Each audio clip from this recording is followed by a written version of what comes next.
Assalamualaikum warahmatullahi wabarakatuh. Shalom, Om Swastiastu. Namo Buddhaya, salam kebajikan kami dari kelompok 11 yang beranggotakan saya sendiri, Solidio Guris Gula, dengan NIM 23M10111. Saya Joanna Dira Prasetya, NIM 23M10109. Saya Silviana Yustinasiananda, NIM 23M10106. Saya Maria Pratsna Frisa, NIM 23M10099. Saya Melanie Jivanya Sinaga, NIM 23M10105. Pada kesempatan kali ini kami akan menjawab 4 tugas yang sudah diberikan, yaitu yang soal yang pertama, bagaimana manusia menggunakan agama untuk memperbaiki spiritualnya. Lalu yang kedua, bagaimana manusia menggunakan agama untuk mengeksploitasi dan menipu. Lalu yang ketiga, bagaimana agama bisa membuat orang yang tidak baik menjadi baik. Lalu yang terakhir, bagaimana Sugio Pranoto menggunakan agama. Sekian, terima kasih untuk waktu diberikan. Untuk soal yang pertama akan saya ambil studi kasus dari diri saya sendiri. Bagaimana saya berproses dalam iman Kristen. Dan kenapa saya dengan mantap memilih Yesus sebagai juru selamat saya. Ada 3 ayat yang akan saya kutip, yaitu yang pertama ada di Matius 22:39. Berbunyi demikian. Kasihilah sesama manusia seperti kamu mengasihi dirimu sendiri. Artinya menurut saya, kamu harus memperlakukan orang lain sebagaimana kamu ingin diperlakukan atau sebagaimana kamu memperlakukan dirimu. Lalu alasan ayat yang kedua ada di 1 Petrus 3 ayat 9. Berbunyi demikian, dan janganlah kamu membalas kejahatan dengan kejahatan atau caci maki dengan caci maki, tetapi sebaliknya hendaklah kamu memberkati. Karena untuk itulah kamu dipanggil, yaitu untuk memperoleh berkat. Artinya Tuhan Yesus sudah memberkati saya agar saya dapat membagikan berkat yang sudah saya dapatkan dari Tuhan Yesus kepada orang lain. Lalu yang terakhir ada satu ayat yang pernah saya dengar dari gereja, yaitu dari Ratapan 3 ayat 24. Berbunyi demikian, Tuhan adalah bagianku, kata jiwaku. Oleh sebab itu aku berharap kepadanya.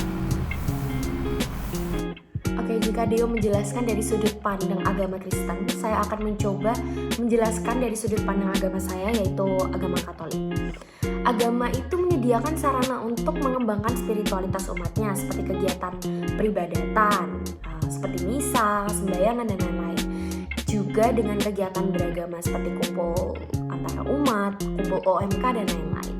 Dengan melakukan kegiatan-kegiatan ini, sesama umat itu bisa saling meneguhkan iman, serta membangun mindset bahwa kita itu hanya manusia lemah yang tidak bisa hidup tanpa Allah. Dan kebiasaan-kebiasaan baik yang diajarkan oleh agama itu dengan sendirinya akan melekat dalam diri kita. Oleh karena itu, kegiatan-kegiatan dalam agama ini akan bisa memperbaiki spiritualitas kita dengan sendirinya. Hal ini juga didukung dalam salah satu ayat Alkitab, yaitu Ibrani bab 10 ayat 25 yang mengatakan, janganlah kita menjauhkan diri dari pertemuan-pertemuan ibadah kita seperti dibiasakan oleh beberapa orang. Tetapi marilah kita saling menasihati dan semakin giat melakukannya menjelang hari Tuhan yang mendekat. Jadi di sini saya akan menjawab pertanyaan menurut pendapat saya yang tadi dibacakan di depan, yaitu dengan cara mengembalikan dan mempertahankan keyakinan, menjalin hubungan baik dengan Allah, serta mencapai kehidupan yang lebih bermakna.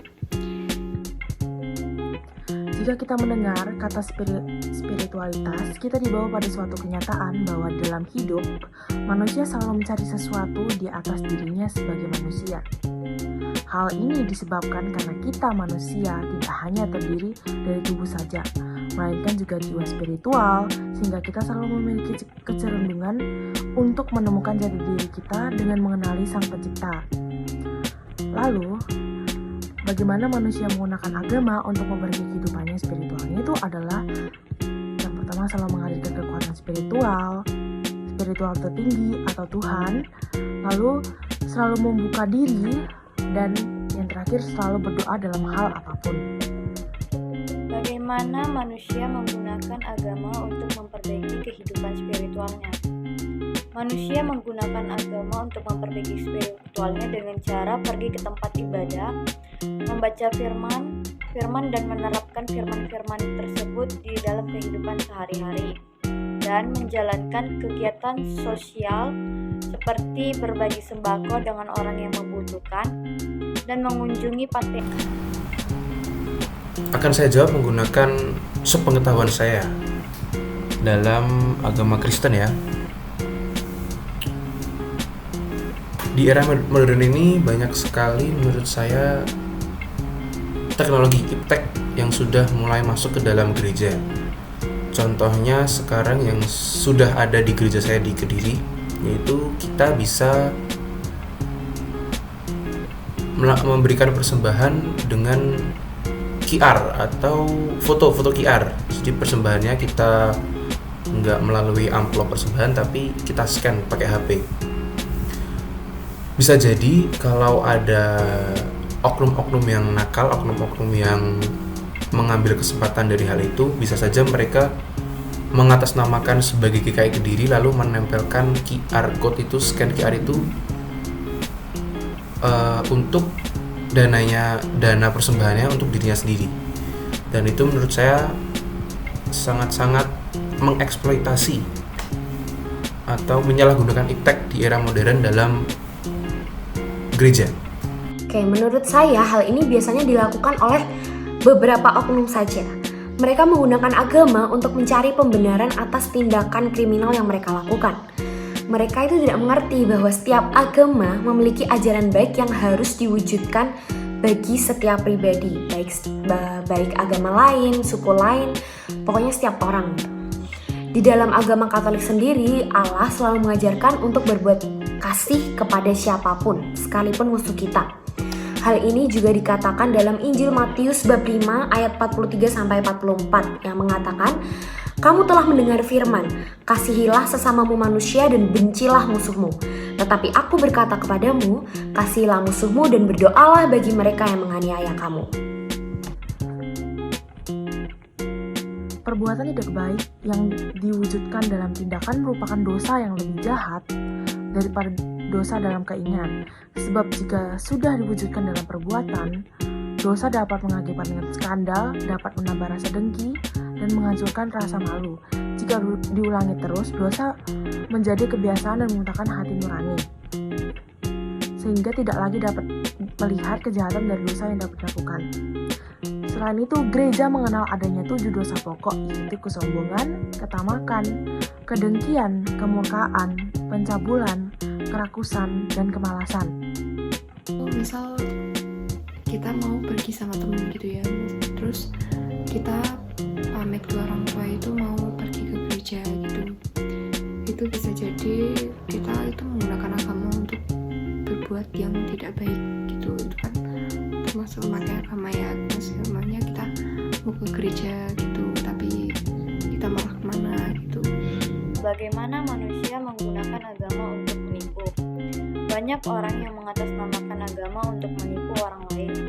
Seperti yang sering kita dengar adalah persoalan tentang tiket umroh yang memakan banyak korban sebanyak 63 orang dengan jumlah sampai miliaran. Nah, dari sini kita dapat mengutip ayat Alkitab dari Roma 12 ayat 17. Janganlah membalas kejahatan dengan kejahatan. Lakukanlah apa yang baik bagi semua orang. Adapun cara untuk membalas kejahatan dengan kejahatan adalah dengan cara mengasihi sesama sehingga orang lain dapat melihat dengan kasih yang kita berikan dapat mengalahkan kejahatan. Lalu yang ketiga, apakah agama bisa membuat orang yang tidak baik menjadi baik? Itu saya baru melihat film namanya film 2023, judulnya Jesus Revolution. Di sini mereka mengambil tema di tahun 1970-an, di mana banyak sekali anak muda yang mencari jati diri. Mereka menganggap diri mereka adalah kalau di Amerika namanya hippies. Jadi mereka YOLO, you only live once, jadi mereka bebas, tapi mereka sebenarnya mencari jati diri mereka. Lalu ada satu orang, dia namanya Greg Laurie. Dia dari kecil ditinggal ayahnya dengan ibunya, tapi ibunya ini secara tidak langsung tidak pernah memperhatikan anaknya ini, si Greg ini. Jadi si Greg tidak tahu sebenarnya aku tuh harus apa. Akhirnya waktu dia SMA di kepolisian, dia mengenal seseorang yang namanya Kathy. Kathy adalah sesama anak yang juga tidak tahu sebenarnya dia itu mau apa. Akhirnya mereka menggunakan narkoba, mereka berpesta-pesta yang menurut saya tidak jelas, karena sebenarnya mereka ingin mencari kebenaran dalam kehidupannya. Lalu akhirnya Greg dan Kathy ini bertemu dengan salah satu hippies yang sudah bertobat dari pemakaian narkoba, yang menjadi salah satu pendorong pergerakan Jesus Revolution pada era itu, namanya Lonnie Frisbee. Biasa dia juga dipanggil sebagai Jesus Man karena potongan rambutnya dan style berewok dia sangat mirip seperti Tuhan Yesus yang ada di budaya-budaya barat.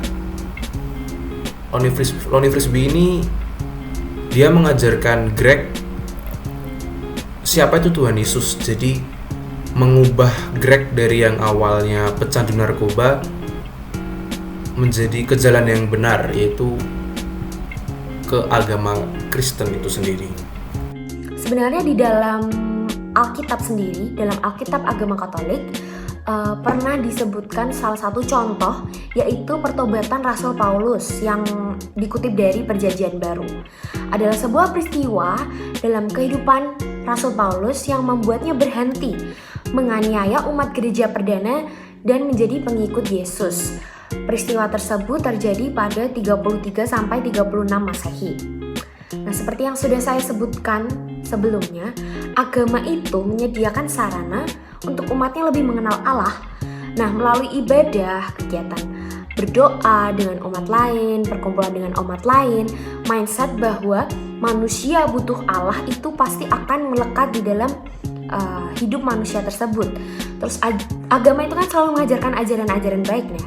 Nah, ajaran-ajaran baik ini juga akan melekat di kehidupan seseorang, sehingga diharapkan seseorang itu bisa bertindak lebih baik lagi untuk mengamalkan ajaran-ajaran dalam agama tersebut. Gitu. Sebelum kita menerangkan poin di sini, tidak semua agama itu mengajarkan kebaikan. Tidak semua agama menjadikan perbuatan baik sebagai inti dari agama mereka. Lalu, apakah agama bisa membuat orang tidak baik menjadi lebih baik? Bisa, dengan cara menyatukan agama dengan kehidupan kita. Menurut saya bisa, dengan seiring berjalannya waktu, kalau kita rajin beribadah, membaca Alkitab, dan mengikuti kegiatan-kegiatan positif di gereja. Misal kalau remaja itu kita bisa ikut orang muda Katolik itu, atau yang disingkat dengan OMK kalau di tempat saya, itu kita banyak kemungkinan untuk mengubah yang awalnya kurang baik menjadi lebih baik gitu. Agama bisa merubah orang yang tidak baik menjadi baik. Agama bisa merubah orang yang tidak baik menjadi baik. Contohnya seperti narapidana. Narapidana saja kalau sering dikunjungi oleh kaum rohaniwan dan sering dibacakan firman-firman Tuhan, dengan sendirinya dia akan bertobat dan mengakui kesalahannya. Yang saya dapatkan dari Sugio Pranoto ada satu kata-katanya, yaitu 100% Katolik, 100% Indonesia. Secara sederhananya waktu Monsinyur Sugio Pranoto berkata itu artinya orang Indonesia yang Katolik menjadi gereja Katolik Indonesia, artinya ya benar-benar Katolik alias 100% Katolik, tetapi juga orang Indonesia 100%. Jadi mereka tetap memiliki agama sebagai spiritualitasnya kepada Tuhan, dan 100% Indonesia, yaitu 100% warga negara Indonesia. Nah, jadi Monsinyur Sugio Pranoto tidak hanya menggunakan agama sebagai sarana untuk beribadah maupun untuk memperluas persebaran agama tersebut, tetapi juga sebagai sarana untuk berjuang melawan penjajahan di Indonesia. Monsinyur Sugio Pranoto bahkan mencetuskan slogan 100% Indonesia, 100% Katolik. Dari kutipan tersebut bisa dilihat bahwa Monsinyur Sugio Pranoto menggunakan semangat berjuang dan semangat berkorban yang diajarkan oleh agama Katolik untuk mengusahakan kemerdekaan di Indonesia. Monsinyur Sugio Pranoto juga menggunakan privilege-nya sebagai salah satu umat dan monsinyur dari agama Katolik untuk menjalankan salah satu pergerakan kemerdekaan, yaitu silent diplomacy, yang sangat berpengaruh dalam pengakuan kemerdekaan Indonesia di bangsa Eropa. Sugio Pranoto tidak hanya menggunakan agama untuk beribadah, namun salah satu pergerakan yang menarik perhatian lingkungan Sugija adalah membentuk suatu organisasi dengan tujuan agar Pancasila sungguh-sungguh dihidupi oleh rakyat. Organisasi tersebut meliputi dari Ikatan Petani Pancasila, Ikatan Buruh Pancasila, Ikatan Nelayan Pancasila, dan sebagainya. Namun, pembentukan organisasi ini sebetulnya mempunyai misi tersendiri, yaitu untuk melawan perkembangan kekuatan yang mengancam Pancasila atau sebut saja komunis. Singkatnya, Sugija berkeyakinan melalui kelompok-kelompok yang terbentuk ini semua agama dan kepercayaan dapat saling bertemu serta saling menerima atau menghargai suatu sama lain. Selain untuk beribadah dan menyebarkan agama Katolik, beliau juga menggunakan semangat Katolik untuk membantu kemerdekaan Indonesia. Itu menurut saya. Pranoto menggunakan agama seperti apa? Nah, sebelum saya menjelaskan tentang agama Sugio Pranoto, terlebih dahulu saya akan menjelaskan tentang sejarah Sugio Pranoto. Sugio Pranoto lahir di Surakarta pada tanggal 25 November 1896. Sugio Pranoto uskup agung pertama di Indonesia dan mendapatkan penghargaan sebagai Pahlawan Nasional Republik Indonesia tahun 1963. Sugio Pranoto memiliki pendirian pro-nasionalis yang sering disebut 100% Katolik, 100% Indonesia. Franciscus Gregorius Pamlitz membuka sekolah-sekolah, namun tenaga guru masih kurang. Franciscus Pamlitz merupakan senior yang berkarya di Jawa Tengah. Franciscus Pamlitz memiliki pandangan bahwa posisi strategis guru adalah masa depan bagi umat Katolik di Jawa. Pamlitz kemudian mendirikan Kolose Savarius yang merupakan sekolah untuk calon guru.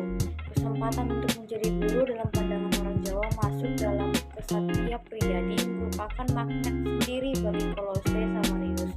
Salah satu alumni Multiland angkatan 1915, Michael Slamet memaparkan, Multiland telah menjadi medan magnet yang menarik banyak orang dari berbagai daerah di Jawa bahkan di luar Jawa untuk belajar di sana. Bagi siswa dan alumni Multiland, Kolose Savarius dapat dianggap sebagai penolong bagi suatu mobilitas sosial yang dicita-citakan dalam pemahaman.